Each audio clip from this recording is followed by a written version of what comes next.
पालमपुर नाम के एक छोटे से गांव में भोला और उसके पिताजी रहा करते थे। भोला एक बहुत ही भोला भाला और मासूम लड़का था। उसकी सादगी और नासमझी ऐसी थी कि गांव वाले उसका मजाक उड़ाया करते थे और उसे एकदम बेवकूफ बना दिया करते थे। बेटा भोला, जाकर 1 किलो आटा लेकर आ जा। सारा आटा खत्म हो चुका है। रोटी बनाने और कुछ बचा ही नहीं घर में। ठीक है पिताजी, मैं अभी जाता हूँ। दुकान यहाँ पास में ही तो है। अरे भोला, रुक जरा। आटा लेते वक्त थोड़ा ध्यान रखना, अच्छी क्वालिटी का लेना। पिछले बार जो लिया था वह ठीक नहीं था। भोला आटा लेने चला जाता है।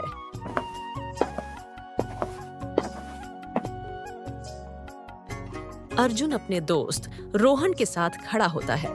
तभी उसे भोला आते हुए दिख जाता है। अरे वहां देखो, भोला आ रहा है। अभी उसका बेवकूफ बनाते हैं। अरे भोला, कहाँ जा रहा है?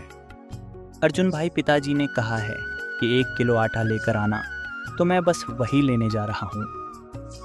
अरे भोला, रुक जरा। तेरे पिताजी ने आटा नहीं, चावल मांगे हैं। तूने शायद गलत समझा। अरे भाई, पिताजी ने तो साफ साफ आटा कहा था। मैंने खुद सुना था उनकी बात। अरे नहीं भोला, तेरे पिताजी ने तुझे चावल मंगा है और तू चावल ही लेकर जा, वरना तो खामा-खा तुझे फिर से बेवकूफ समझेंगे। भोला दुकानदार से चावल लेकर अपने घर चला जाता है। फिर जैसे ही उसके पिताजी देखते हैं कि वह आटे की जगह चावल लेकर आ गया, वह उससे पूछते हैं, अरे भोला, मैंने तो तुझे पहले ही कहा था कि आटा लेकर आना है, तो तू चावल क्यों लेकर आ गया? अरे पिताजी ने तो मुझसे कहा था कि आपने चावल मांगे हैं, तो मैं चावल ही लेकर आ गया। भोला के पिताजी भोला को देखकर बहुत ही दुखी होते थे, क्योंकि वह बिल्कुल भी समझदार नहीं था। कुछ समय बाद पूरे गांव में भयानक सूखा पड़ जाता है। बारिश का नामो निशान तक नहीं रहता। आसमान से एक बूंद पानी भी नहीं गिरता। सारे तालाब, कुएं और नदियां सूख जाते हैं। पेड़ पौधे मुरझा जाते हैं और खेत बंजर हो जाते हैं। गांव के सभी लोग पानी के लिए तरसने लगते हैं। प्यास से उनकी हालत खराब होने लगती है। बच्चे, बूढ़े जवान, सब पानी की एक एक बूंद को तरसते हैं। ऐसे में गांव का एक सेठ, जिसकी जमीन पर किसी चमत्कार से थोड़ा पानी बचा रहता है, वह उस पानी को ऊंचे दामों पर बेचना शुरू कर देता है। सेठ जी, पानी भी कोई बेचने की चीज होती है क्या? यह तो ऊपर वाले की देन है, प्रकृति का वरदान है, जिसे सबके लिए खुला होना चाहिए। आप इसे क्यों बेच रहे हैं? यह पानी आपकी मेहनत से नहीं भरा, यह तो बारिश का पानी है। अरे मोहन, ये मेरी जमीन पर है तो मेरा हक हुआ ना, और मैं अपनी चीज का जो मन करे वो कर सकता हूँ। अगर पानी चाहिए तो दाम चुका, वरना आगे बढ़। बहुत लोग लाइन में खड़े हैं खरीदने के लिए। सेठ जी, यह सब सूखा पड़ने की वजह से हो रहा है। अगर कुएं, तालाब और नदियां भरी होती तो कोई आपसे पानी क्यों खरीदता? आपने हमेशा अपने फायदे के बारे में सोचा, गांव की भलाई के लिए कभी कुछ नहीं किया। लेकिन याद रखिए, ऊपर वाला सब देख रहा है। देख मोहन, मुझे ज्ञान मत दे।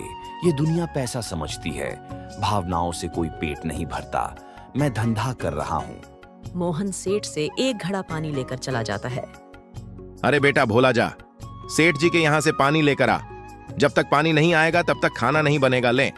लेकिन पिताजी, सेठ जी बहुत महंगा पानी बेच रहे हैं। हमारे पास पैसे भी ज्यादा नहीं है। बेटा, गरीब आदमी के पास कोई और चारा नहीं होता, पानी तो चाहिए ही, चाहे जैसे भी आए। अगर आज पानी ना लाए तो खाना कैसे बनेगा? पिताजी, यह कितना बड़ा अन्याय है।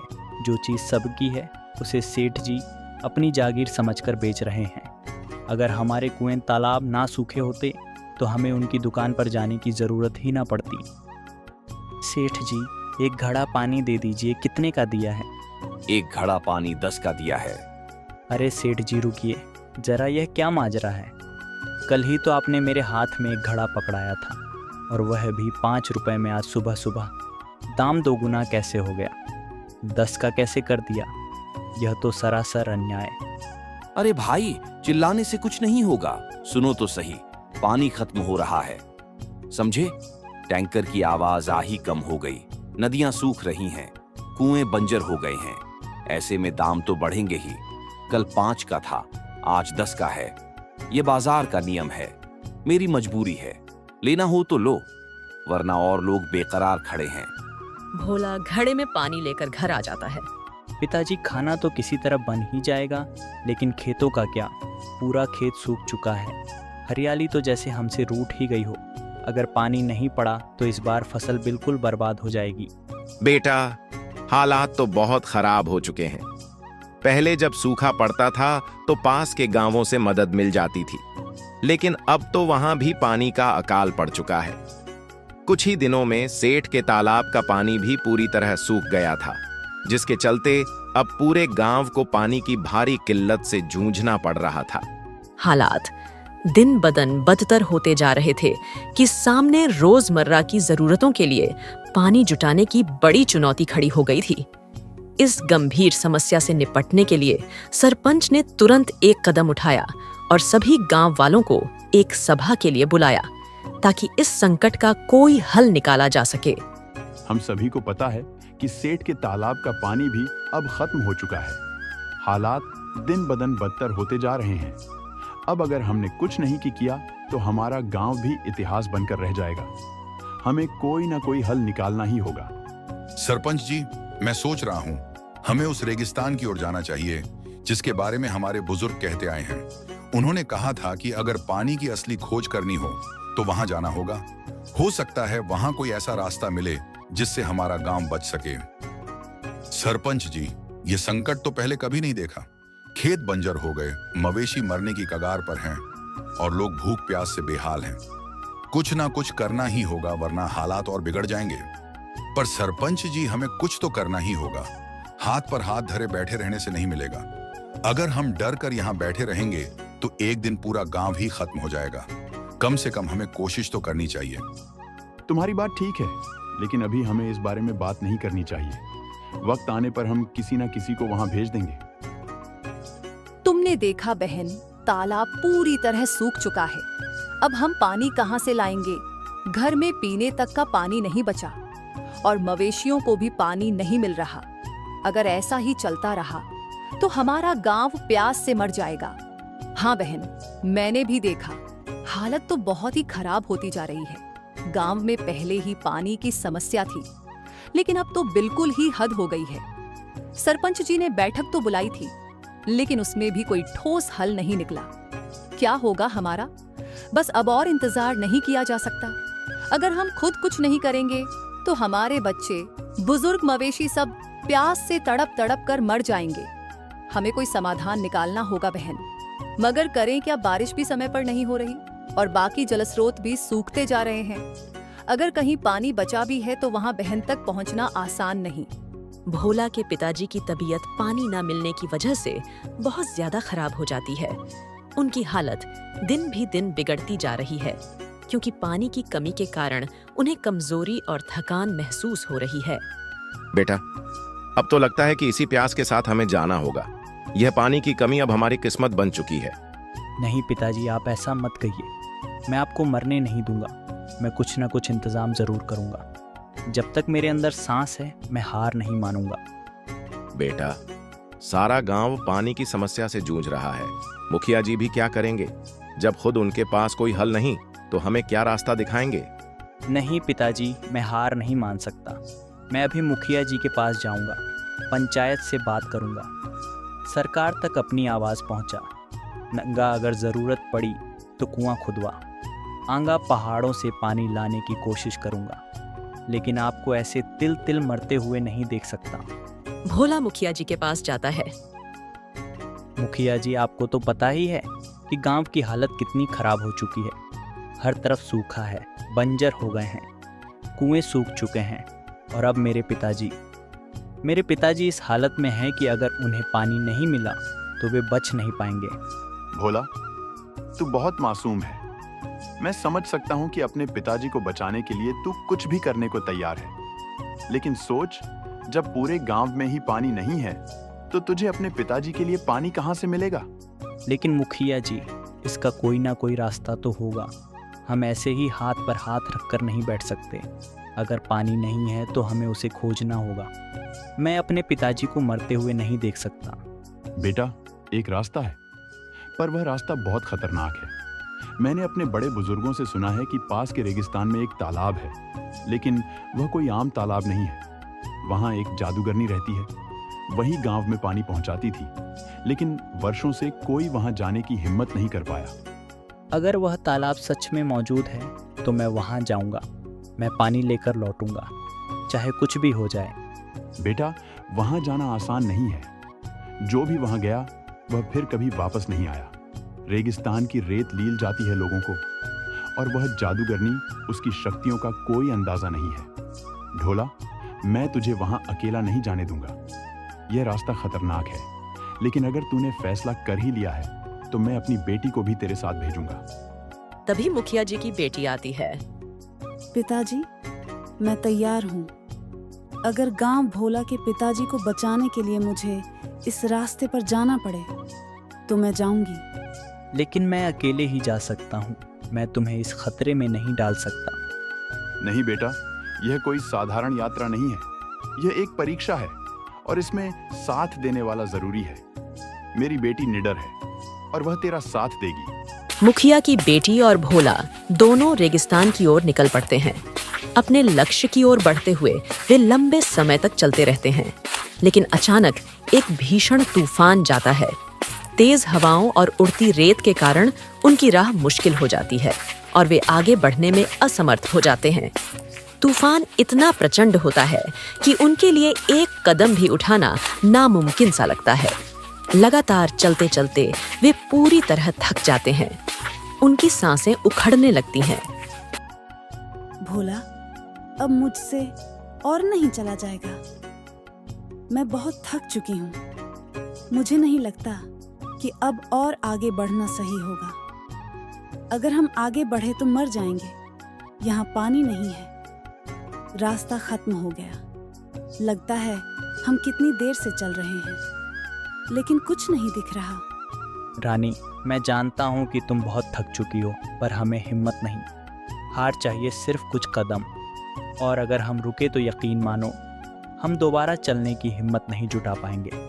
अगर तुम कह रहे हो कि आगे बढ़ना जरूरी है तो मैं कोशिश करूंगी, लेकिन मैं वादा नहीं कर सकती कि ज्यादा दूर चल पाऊंगी। एक काम करो रानी, तुम यहीं रुको। मैं अकेला आगे जाता हूँ। पिताजी मेरे हैं, उनकी जिम्मेदारी भी मेरी है। तुम क्यों अपनी जान खतरे में डाल रही हो? अगर पानी हुआ तो मैं तुम्हारे पास आ जाऊंगा और तुम्हें ले चलूंगा। भोला रानी को वहीं छोड़कर तपती धूप में आगे चलता रहता है। वह बहुत ही थक जाता है, लेकिन उसे अपने पिताजी की याद आने लगती है। पर वह रुकता नहीं, वह चला जाता है। कुछ दूर चलने के बाद उसे वह तालाब दिख जाता है।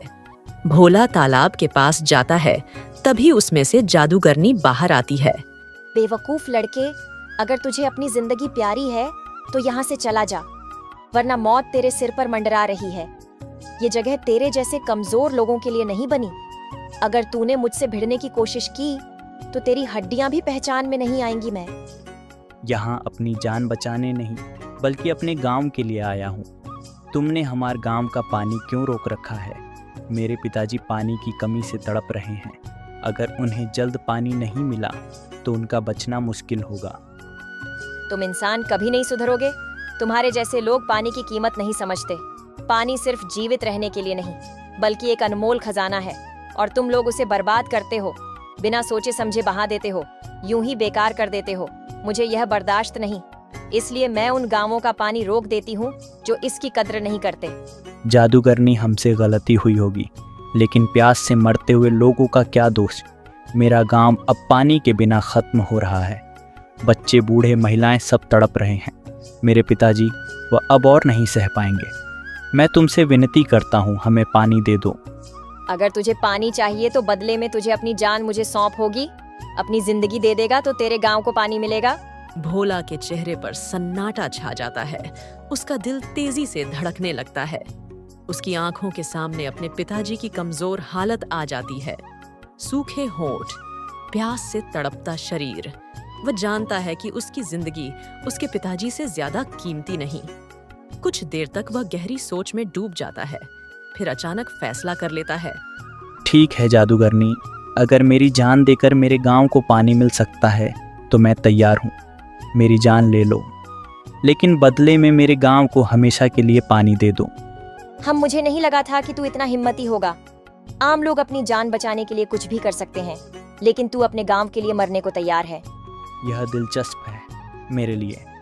मेरे पिताजी और मेरे गांव के लोग सबसे ज़रूरी हैं।